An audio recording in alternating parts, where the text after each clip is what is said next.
হুম হুম হ্যাঁ। সুপ্রিয় দর্শক, স্বাগত জানাচ্ছি রূপসী বাংলা টেলিভিশন স্টুডিওতে। শুরুতেই ঈদ মোবারক।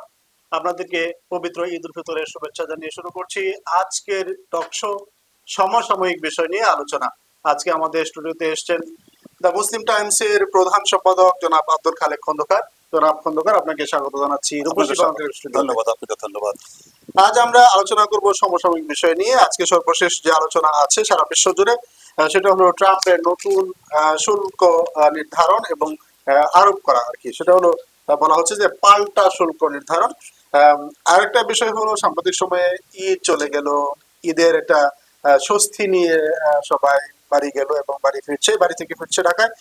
আরেকটা বিষয় খুব সমসাময়িক, জনাব প্রধান উপদেষ্টা বাংলাদেশের অন্তর্বর্তী সরকারের ডক্টর মোহাম্মদ ইউনূস, তিনি চীন সফর করেছেন সাম্প্রতিক সময় এবং আজকে তিনি বিমস্টেক সফরে আছেন থাইল্যান্ডে। আমরা এই বিষয়গুলো নিয়ে আলোচনা করব এবং প্রফেসর ইউনূস ঈদ উল ফিতরের নামাজের পর দেশবাসীকে ঈদ উল ফিতরের একটা বার্তা ধারণ করার আহ্বান জানিয়েছেন। আরেকটা বিষয় আছে সমসাময়িক, সেটা হলো যে ঈদকে কেন্দ্র করে বিনোদন কেন্দ্রগুলো জমজমাট ছিল। এর মধ্যে আমরা কিছু বেহায়াপনা এবং অস্থিরতা দেখেছি। আর আরেকটি বিষয় হলো দ্রব্যমূল্য এই রমজানে কিছুটা সহনীয় পর্যায়ে ছিল। আমরা শুরু করব ট্রাম্পের শুল্ক আরোপ নিয়ে আলোচনা। কি মনে করছেন এই যে? অত্যন্ত ধন্যবাদ। আপনি একটি অত্যন্ত গুরুত্বপূর্ণ এবং সমসাময়িক বিষয়ের উপরে অত্যন্ত গুরুত্বপূর্ণ বিষয় তুলে ধরেছেন। এটা আলোচিত হওয়া উচিত। দেখুন, উনি যে 37% ট্যাক্স ইম্পোজ করেছেন শুধু বাংলাদেশের জন্যই নয়, উনি অন্যান্য দেশের সব দেশেই, এমনকি চীনেও প্রায় পর্যায়ে উনি ট্যাক্স নির্ধারণ বলা হচ্ছে যে চীন ওনার টার্গেট। হ্যাঁ, চীন ওনার টার্গেট।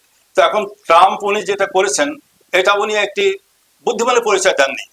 কারণ বাংলাদেশের যে রপ্তানি শিল্প, গার্মেন্টস এবং যে সমস্ত পোশাক, ওনারাও উপকৃত হন, যথেষ্ট উপকৃত হন। কারণ ওনাদের দেশে যদি একটি পোশাক তৈরি করতে যায়, তাহলে যে মজুরিটা হবে তার চেয়ে ওনারা অনেক চিপে নতুন পোশাকটা পেয়ে যান। কাজেই এই যে শুল্ক আরোপটা, এটা বাংলাদেশ এটা কিছুটা ক্ষতিগ্রস্ত হবে বলে বিশ্লেষণ মনে করছেন অবশ্যই। এবং শুধু আমার দৃষ্টিতে শুধু বাংলাদেশে নয়, ওই খোদ ট্রাম্পের দেশে আমেরিকা ক্ষতিগ্রস্ত হবে। যে ক্ষতি কখনো একতরফা হয় না, ক্ষতি কখনো একতরফা হয় না। জি, যদি কেউ ক্ষতিগ্রস্ত হয় তাহলে দুই দেশই ক্ষতিগ্রস্ত হয় না। এখানে যে তীব্র প্রতিক্রিয়া শুরু হয়েছে সারা বিশ্ব জুড়ে, ট্রাম্প কিছুদিন যাবৎ এক ধরনের পাগলাটে আচরণ করছেন বলে অনেকে মনে করছেন এবং এটা ঠিক এইভাবে শব্দটা উচ্চারণ না করলে হতো, কিন্তু ইইউর মৃত্যু চান, ইরানে হামলা করতে চান, তারপর হলো এই যে বাণিজ্য যে শুল্কটা করেছে এটাকে বাণিজ্য যুদ্ধ হিসেবে আখ্যা দিয়েছেন। কিভাবে বিশ্লেষণ করবেন? যে এটা বিষয় হলো কি, যে আপনি যে বলছেন যে আসলে ট্রাম্প অস্বাভাবিক আচরণ করছেন।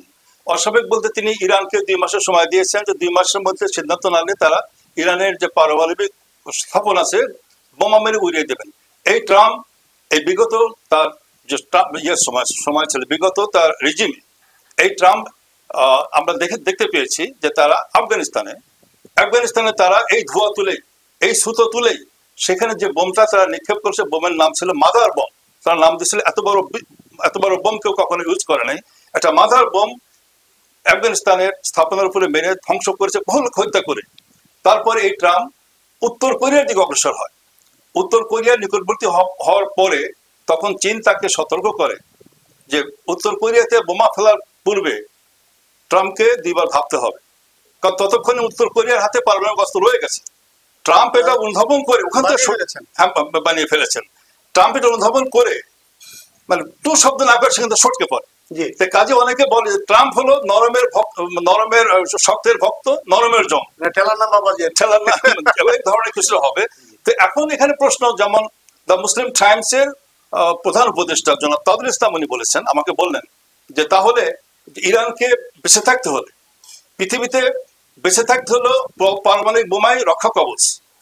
যদি উত্তর কোরিয়ার হাতে পারমাণবিক বোমা না থাকতো তাহলে আফগানিস্তানের পরিণামিতা হতো ট্রাম্প সেখানে বোমা ফেলতো, মাদার বোম ফেলতো। কিন্তু আর যদি ইরানের হাতে কোনো পারমাণবিক অস্ত্র থাকতো তাহলে ট্রাম্প এতরকম সাহস দেখাতো না। কাজেই আমাদের বিশ্লেষক তাজুল ইসলামের মতে যে ইরানের হাতে যেহেতু পারমাণবিক বোমা এখন একটা রক্ষা কবচ হিসেবে কাজ করছে, সুতরাং পারমাণবিক বোমা একটা ইরানের কাছে থাকা দরকার। পারমাণবিক অস্ত্র। এবং কিন্তু তারা কিন্তু দাবি করছিল যে তাদের কাছে পরমাণু বোমা রয়েছে, কিন্তু আসলে কি আছে? আসলে এবং ইরান সবসময় বলে আসছে, কালকে ইরানের বলেছে যে আমরা শান্তিপূর্ণভাবে আমাদের কর্মসূচি, এটা কোনো অস্ত্রের জন্য না, আমরা শান্তিপূর্ণ পারমাণবিক যে শক্তি ব্যবহার করে আমরা আমাদের শান্তিপূর্ণভাবে বিদ্যুৎ অন্যান্য প্রসঙ্গে, যেমন জনাব আপনি বা আমি আপনার দৃষ্টি আকর্ষণ করতে চাই, যেমন যখন রাশিয়া ইউক্রেনকে আক্রমণ করলো, তখন আন্তর্জাতিক বিশ্লেষকরা তার বলে উঠলেন যে আজ ইউক্রেনের হাতে প্রচুর পারমাণবিক বোমা ছিল। যখন সোভিয়েত ইউনিয়ন ছিল, ইউক্রেনের পোর্শনে অনেক পারমাণবিক বোমা ছিল, কিন্তু তারপরে এই পারমাণবিক বোমাগুলো রাশিয়া নিয়ে যায় এবং ইউক্রেন তাদেরকে দিয়ে দেয়, এই বোমাগুলো দিয়ে দেয়। বিশ্লেষকরা তখন বললেন যদি কিছু বোমা যদি ইউক্রেনের হাতে থাকতো, তা রাশিয়া তাদেরকে আক্রমণ করতে পারত। এটা যদি আমরা এই উপমহাদেশ কেন্দ্রেও দেখি যে ভারত যখন পারমাণবিক বোমার মালিক হলো, তখন পাকিস্তানও কিন্তু পাকিস্তান, এবং এখানে একটা বিষয় দেখুন, পাকিস্তান যখন ভারত মালিক হওয়ার পর পাকিস্তান যখন এই প্রচেষ্টা করলো, তখন আমেরিকা পাকিস্তানের প্রতি চরম বিরোধিতা করলো, এবং পাকিস্তানের সঙ্গে আমেরিকার কয়েকশো বিলিয়নের যুদ্ধ বিমান কেনার চুক্তি হয়েছিল। তখন ওই পাকিস্তান যখন এর সক্ষম হলো, তখন আমেরিকা এই চুক্তিটা বাতিল করলো, এবং যে টাকাটা তারা অ্যাডভান্স নিয়েছিল টাকাও ফেরত দিল না। তো এখন যদি পাকিস্তান যদি এই পারমাণবিক সক্ষমতা অর্জন না করতো, তাহলে পার্শ্ববর্তী দেশ তাকে খেয়ে ফেলতো। সুতরাং আমরা দেখতে পাচ্ছি যে এটা ভারসাম্য, আঞ্চলিক ভারসাম্য। এবং গালফ কান্ট্রিগুলোতে, যেমন গালফ কান্ট্রি, যে এখানে territory, this first territory, if Iran is declared is able to have, Iran is able to have nuclear weapons, then there is a balance of power and the whole Middle East country will be safe. কারণ ইসরায়েলের আগ্রাসন থেকে তখন middle east কান্ট্রিগুলো তখন তারা রক্ষা পেত, এবং তাদের নিজস্ব যে টেরিটরি গুলো এগুলো সেভ করতে পারতো। আমরা একটু দেশে ফিরে আসি। আমাদের ঈদ, মুসলিম বিশ্বের সবচেয়ে পবিত্র ঈদ এবং বড় উৎসব এই ঈদকে কেন্দ্র করে আমাদের মাননীয় প্রধান উপদেষ্টা একটি বাণী দিয়েছেন ঈদুল ফিতরের বার্তা ধারণ করার জন্য। জি, আপনি কি বলতে দেখুন, এখানে একটা আশ্চর্য বিষয় বা খুবই সুন্দর বিষয়। আমাদের প্রধান উপদেষ্টা উনি প্রাক ঈদ উনি একটা ভাষণ দিলেন, এবং ভাষণে কি বললেন? উনি বললেন যে আপনারা যে ঈদের দীর্ঘ ছুটি, আপনারা গ্রামে যান, দেশে যান, সেখানে কবর জিয়ারত করুন, নিজ নিজ আত্মীয় স্বজনের কবর জিয়ারত করেন। কবর জিয়ারত করলে কি, কবরে গেলে কি হয়? কবরের কাছে গেলে মানুষের তখন পরকালের কথা মনে হয়, তখন মানুষের দুষ্ট চিন্তা ভাবনা দূর হয়ে যায়। একটা এখানে ফিলোসফিক্যাল একটা থট আছে। আমাদের প্রধান উপদেষ্টা কিন্তু বললেন আপনারা আত্মীয় স্বজনের কবর জিয়ারত করেন, এটা একটা পুণ্যের কাজ এবং মানসিক ভাবে মেন্টাল স্পিরিচুয়াল একটা ইভ্যালুয়েশনের ম্যাটার এখানে। এবং উনি বললেন যে দেখেন আপনাদের ছেলে মেয়েরা, আপনারা আজকাল সবাই শহরে থাকতে চাই আমরা, আপনাদের ছেলে মেয়ে এই নিকটাত্মীয় পৈতৃক বা মাতৃক পিতার দিক থেকে বা মাতার দিক থেকে নিকটাত্মীয় আপনাদের ছেলে মেয়ে তাদেরকে চেনে না, কারণ সম্পর্কে কিন্তু আল্লাহ পাক সুস্পষ্টভাবে কোরআনে বলেছেন যারা নিকটাত্মীয়ের সঙ্গে সম্পর্ক ছিন্ন করে আল্লাহ পাক তাদের সঙ্গে সম্পর্ক ছিন্ন করে। তো সুতরাং এই যে একটা সুন্দর একটা কথা আপনি যেহেতু তুলেছেন, প্রধান উপদেষ্টার কথা বলেছেন, কিন্তু যথেষ্ট প্রশংসা পেয়েছেন উনি এ ব্যাপারে। আর একটা উনি যে বলেছেন যে আপনাদের এই দীর্ঘ ছুটিটা আপনারা এভাবে না করে আপনারা যারা গরিব, যারা দুস্থ আত্মীয় স্বজন আছে দেখা হয় না, তাদেরকে আপনি পাশে দাঁড়ান, তাদেরকে সহযোগিতা করেন, এই কথাটা উনি ওনার বার্তায় বলেছেন। এবং এটা সত্যি একটা রাষ্ট্রপ্রধান হিসাবে উনি এই বার্তা বলার কারণে উনি যথেষ্ট প্রশংসা পেয়েছেন, এগুলো প্রশংসার দাবিদার বটে। এইখানে একটু বলবো আসা যাওয়া প্রসঙ্গ। প্রতি বছর আমরা গত 20 বছরের মধ্যে বলা হচ্ছে যে এটা স্বস্তিদায়ক ঈদ যাত্রা হয়েছে। বিশেষ করে যে পরিমাণ 10, 15, 20 কিলোমিটার জ্যামের যে গল্প এবার শোনা যায়নি, যে মহামারী, লাশের মহামারী, সেই গল্পটা ততটা ওইভাবে শোনা যায়নি।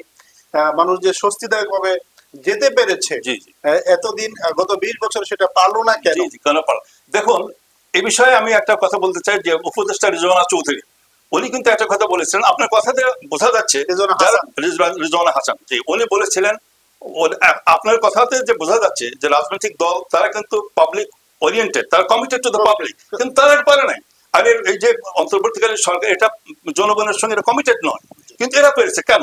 এখানে প্রশ্ন হলো এটাই যে রিজওয়ানা হাসান উনির কথাটা আমি উল্লেখ করতে, উনি বলেছিলেন রাজনৈতিক দলদের উদ্দেশ্যে যে আপনারা নির্বাচনের মাধ্যমে ক্ষমতা আসতে চান, আপনারা ক্ষমতা দেখাতে চান, কিন্তু আপনারা বলা উচিত আপনাদের নির্বাচনের মাধ্যমে আমরা দায়িত্বে আসতে চাই, আমরা দায়িত্ব পালন করতে চাই, সেবা করতে চাই, এই উপদেষ্টার কথাটা বলেছিলেন। আমি এই জন্য বললাম যে এই যে interim government, although they are not committed to the people, they are not elected, but ওনাদের মধ্যে এই চিন্তাধারাটাই কাজ করেছে। ওনারা দায়িত্বের প্রতি ওনারা সচেতন ছিলেন। আর দায়িত্ব রাষ্ট্রীয় সর্বোচ্চ মহল থেকে যদি দায়িত্ব পালন করা হয় তাহলে জনগণের কল্যাণ হয়, সেটা আমরা দেখতে পেয়েছি। ইনশাআল্লাহ আমরা দেখতে পেয়েছি। যে আমরা একটু চীন সফরের দিকে একটু নজর দেবো। সেটা হলো যে মাননীয় প্রধান উপদেষ্টা চীন সফরে গিয়েছিলেন এবং অনেকেই ল্যান্ডমার্ক বলছেন, কেউ বলছেন মাইলস্টোন, জি জি এবং আমরা যেটা দেখেছি আসলে অনেকটা সেরকমই।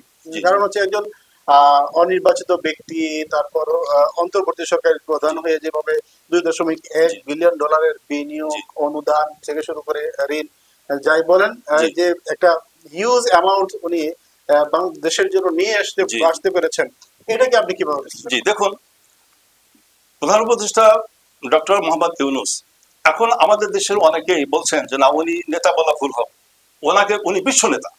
আমরা প্রমাণ পেয়েছি যে যখন উনি আমেরিকা সফর করলেন অথবা যখন জাতিসংঘের অধিবেশনে উনি ভাষণ দিলেন, ওনাকে ঘিরেই সব বিশ্বের যত নেতা ওনার সঙ্গে সাক্ষাৎকার দেওয়ার জন্য লাইন ধরেছে। They stood in queue to just have an interview with doctor Mohammad Yunus. এমন বিশ্বতে এখন দেখুন যে চীনের যে প্রেসিডেন্ট, তিনি কি, এটা কোনো ইতিহাসে হয়নি, বাংলাদেশের ইতিহাসে নাই। উনি বিশেষ বিমান পাঠালেন, ওনাকে বহন করে বিশেষ বিমান পাঠালেন, এবং যখন ওই বিমান থেকে নামলেন আমরা দেখলাম কিন্তু ওনার গলায় ফুলের মালা। আচ্ছা, এবং সেখানে যে সম্মানজনক ভাবে সেখানকার ইউনিভার্সিটির ছাত্রীরা বাংলায় তাকে সম্ভাষণ জানান, বাংলায় সম্ভাষণ, এবং উনি যে সম্মানটা চীনের রাষ্ট্রপ্রধান তাকে যে বিষয়টা যেটা দিয়েছেন, এটা হলো কি, এটা হলো যে ডক্টর মোহাম্মদ ইউনূসের ব্যক্তিগত ইমেজ, তার যে একটা প্রতিভা, এই যে তারা মূল্যায়ন করছেন এবং তারা জানে যে এই ব্যক্তি কোনো হঠকারিতা বা এই ব্যক্তির মধ্যে ফ্রডুলেন্স, কোনো প্রতারণা নাই। এর সঙ্গে যেটা আমরা করব সেটা ওই জাতির জন্য, বাঙালি জাতির জন্য এটা কাজে লাগবে, এই জন্য তারা এটা করেছে। এবং তাদের যে এই যে চীনের যে তাদের কমিটমেন্ট, এটা আগামী 50 বছর যাবৎ আন্তর্জাতিক বিশ্বজোটে দৃঢ়ভাবে ফার্মলি তারা বলতেছেন যে বাংলাদেশের যে তারা যে অর্থনৈতিক যে এখানে কর্মকাণ্ড তারা পরিচালনা করবে, এখানে তারা যে বিনিয়োগ করবে, এতে বাংলাদেশের অর্থনীতি দ্রুত চাঙ্গা হয়ে উঠবে ইনশাল্লাহ, এটি আশা করা যায়। আপনি আরেকটা দেখলাম যে এই যে আজকেও হলো বিমস্টেক সম্মেলনে তিনি উপস্থিত রয়েছেন, এবং এই বিমস্টেক সম্মেলনের উদ্দেশ্য হলো বিনিয়োগ, উন্নয়ন এবং বাণিজ্য। এই যে আমাদের যে পার্শ্ববর্তী রাষ্ট্রগুলো রয়েছে তাদেরকে নিয়ে মূলত এই সংলাপ হবে। সেই সাথে জনাব নরেন্দ্র মোদীর সাথে একটা সাক্ষাতের সম্ভাবনা। নরেন্দ্র মোদী এতদিন পর্যন্ত, কালকে পর্যন্ত, আজকে আমরা ফরেন মিনিস্ট্রি থেকে মেসেজ পেলাম, আজকে আমরা পেলাম যে তারা বলছে যে আগামীকাল তাদের দেখা সাক্ষাৎ হবে, স্যাডেন দেখা, কিন্তু আজকের আগ পর্যন্ত কিন্তু তারা হঠকারী দিয়েছেন। নরেন্দ্র মোদী এখানে বুঝতে পেরেছেন, নরেন্দ্র মোদী বুঝতে পেরেছে ইউনিসের সঙ্গে সম্পর্ক না রাখলে তারা পৃথিবী থেকে বিচ্ছিন্ন হয়ে যাবে। আচ্ছা, এই কারণেই নরেন্দ্র মোদী এই সাক্ষাৎকারের বিষয়টা, নরেন্দ্র মোদী তারাই ইচ্ছা করে, তারাই ব্যবস্থা করছে জনাব ইউনূসের সঙ্গে সাক্ষাৎ করার জন্য। কারণ বিভিন্ন দেশের বিভিন্ন রাষ্ট্রপ্রধান ইউনূসের সঙ্গে সাক্ষাৎ করছেন, সুতরাং নরেন্দ্র মোদী এখন ইউনূসের কাছাকাছি আসার চেষ্টা করছেন, কারণ এই জন্যই আর কি।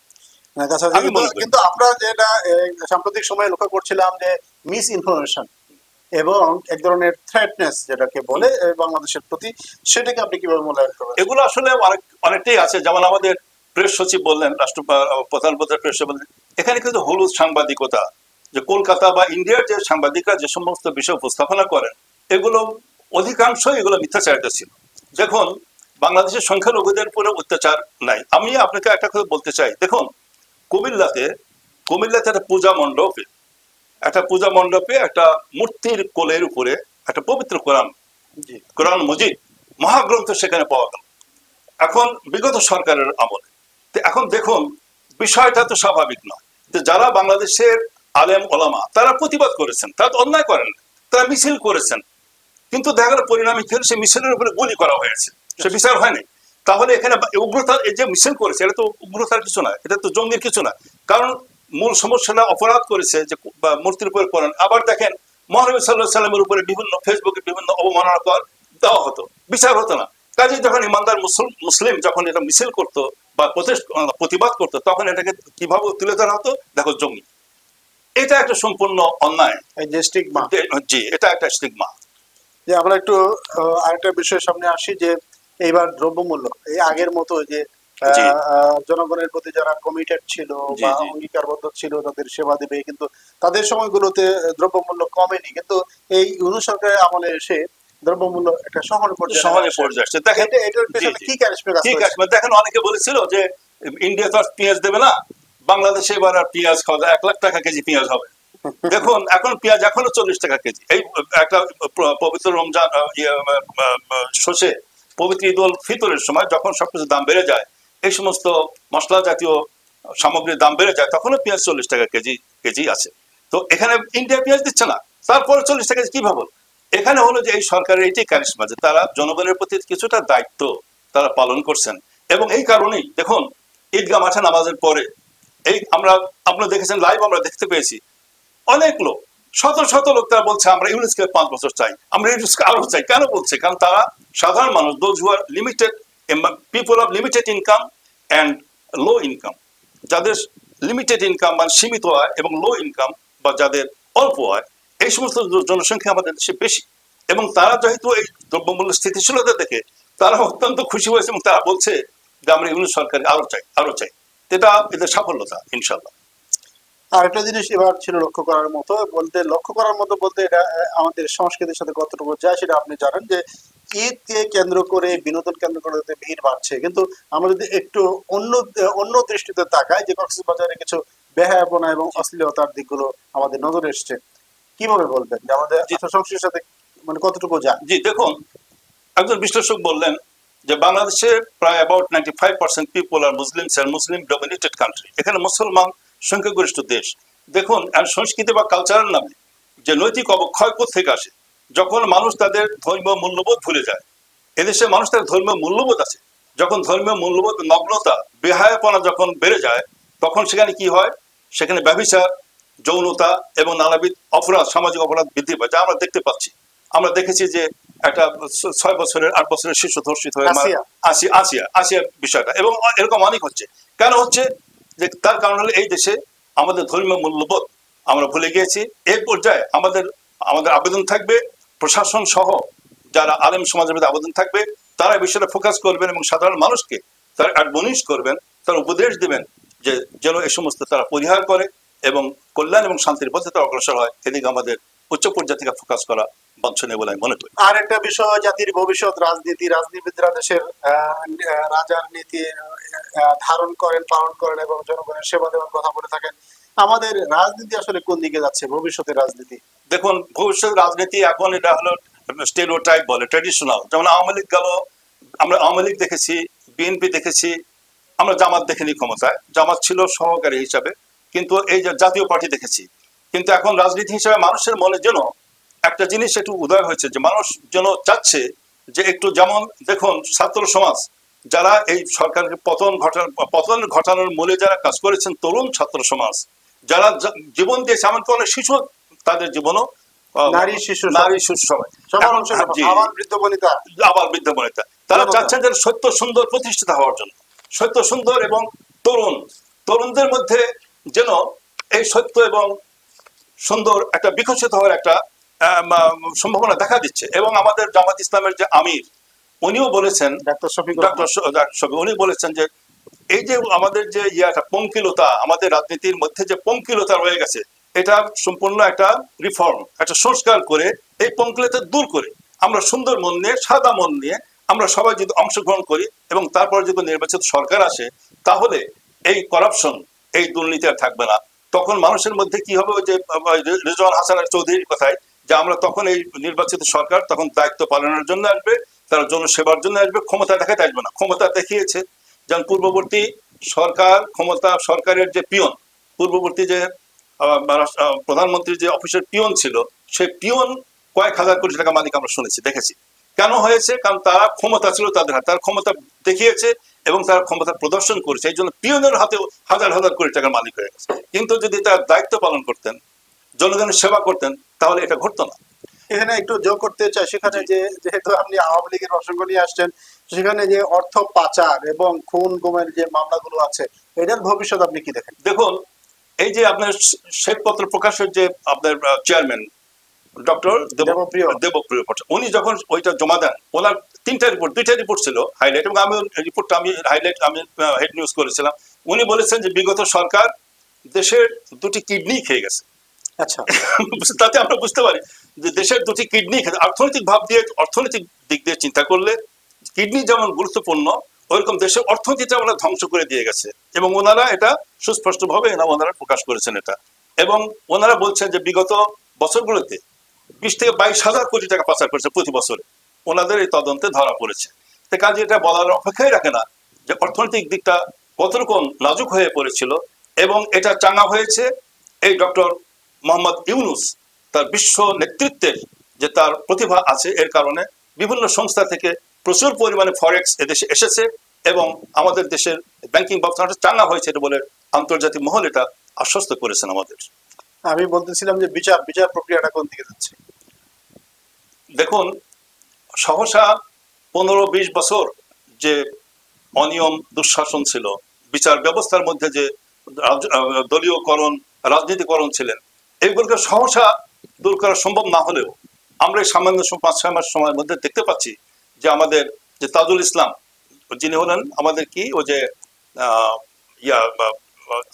আমাদের chief prosecutor. Chief prosecutor Tajul Islam, উনি কিন্তু বারবার কালকে উনি বলেছেন যে এখানে আমাদের স্বচ্ছতা এবং আমাদের এখানে পুঙ্খানুপুঙ্খ তদন্তের মাধ্যমেই আমাদেরকে বিচার ব্যবস্থা আমরা করব, এবং আমাদের যে বিচার ব্যবস্থার প্রতি মানুষ আস্থা ফেরা শুরু করেছে, যদিও কিছু অনিয়ম রয়ে গেছে, আস্থা ফেরা শুরু করেছে, কিন্তু আশা করা যায় যদি এনারা সময় পান এবং এনাদের যদি if they are not pestered by the political party for the enhancing for executing elections so soon, then if they get time, reasonable time, then they will be able to reform all the things and this problem will be rooted out from this country. তাদের বলতে চাচ্ছি যে জোনা একটু সময় পেলে this problem will be rooted out, মানে এটা নির্মূল হয়ে যাবে ইনশাআল্লাহ, কিন্তু এটা সময় লাগে। কিন্তু আপনি নতুন দল আসছে, জি, কি মূল্যায়ন আপনার?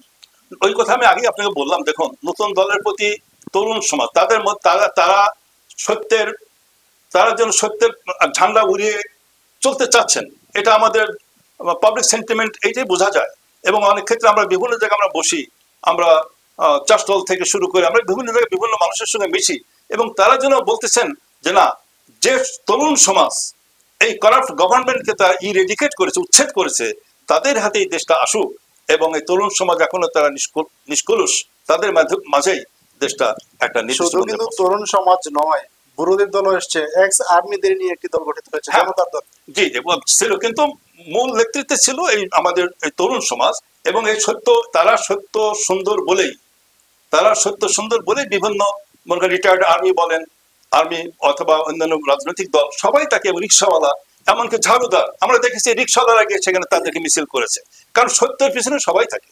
তাদের সত্য সুন্দর বলেই তারা ম্যাস সাপোর্ট, মানে গণ সমর্থন তারা পেয়েছিল। ব্যক্তিগত প্রশ্ন হলো যে ডক্টর মোহাম্মদ ইউনূস বলেছেন যে ডিসেম্বর অথবা আগামী জুনে নির্বাচন, আপনার ব্যক্তিগত মত কোনটা? এখন আমার মনে হয় যে ডিসেম্বর হওয়ার সম্ভাবনা আমি দেখতে পাচ্ছি না, কারণ যে অবস্থা উনি বিভিন্ন দেশে যাচ্ছেন, চীনের সঙ্গে যে চুক্তিটা হলো, এটার একটা আলোর মুখ দেখতে অনেকের দরকার আছে। আচ্ছা, তো সুতরাং আপনি বুঝতে পারছেন চীনের সঙ্গে যে বিশাল একটা চুক্তি হলো, আবার বিমস থেকে উনি চেয়ারম্যান হচ্ছেন, এবারে উনি চেয়ারম্যান দেখতে পাচ্ছেন। তো এই সমস্ত বিষয়গুলোতে একটু আলোর মুখ, ওনার মানে অ্যাচিভমেন্ট, ওনার যে অ্যাক্টিভিটিস গুলো আলোর মুখ দেখতে তো কিছু 1 বছরের সময় দরকার। তো আমার মনে হয় যে জুন মাসের মধ্যে উনি বলেছে, জুন মাসের মধ্যে, আবার অনেকে বলছেন যে জুন মাসে হবে না। তো এখন এটা পুরো স্পেকুলেশন। তবে আমার মনে হয় যে 50-50 জুন মাসের মধ্যে ইলেকশন হতে পারে, আবার নাও হতে পারে। এটা দীর্ঘায়িত একটা মানে ধারণা দীর্ঘায়িত হতে পারে, জোরে নাও হতে পারে। ইতিমধ্যে একটা জনমত তৈরি হয়েছে যে 5 বছর। জনাব আব্দুল খালিক খন্দকার, আপনাকে অসংখ্য ধন্যবাদ এবং কৃতজ্ঞতা জানাচ্ছি আসার জন্য। আপনাকে অসংখ্য ধন্যবাদ। সুপ্রিয় দর্শক, এতক্ষণ আপনাদের সঙ্গে ছিলাম আমি ইব্রাহিম খলিল, ছিলেন খন্দকার আব্দুল খালিক। উনি চমৎকার আলোচনা করেছেন এবং আপনাদেরকে সঙ্গে থাকার জন্য ধন্যবাদ জানাচ্ছি। এবং যদি কিছু বলার থাকে দর্শক, জি, আমাদের এই কথাই যে আমরা নৈতিক মূল্যবোধ আমরা না হারাই, আমরা মানুষ, আমরা নৈতিক মূল্যবোধ নিয়ে আমরা চলবো এবং আমরা দায়িত্ব পালন করবো। যে যেখান থেকে আছেন, শিক্ষক, শ্রমিক, কর্মচারী, কর্মকর্তা, যে যেখানেই আছেন, স্ব স্থান থেকে তারা দায়িত্ব পালন করেন। দায়িত্ব পালন করে তারাও শান্তি পাবেন, দেশের মানুষ শান্তি পাবেন। এইটি আমার পরিশেষ কথা। সুপ্রিয় দর্শক, এখানে শেষ করছি। দেখা হবে, কথা হবে নতুন কোনো বিষয় নিয়ে আর নতুন কোনো অনুষ্ঠানে। সেই আল্লাহ। পর্যন্ত ভালো থাকুন, সুস্থ থাকুন। ধন্যবাদ সবাই। ধন্যবাদ সবাই।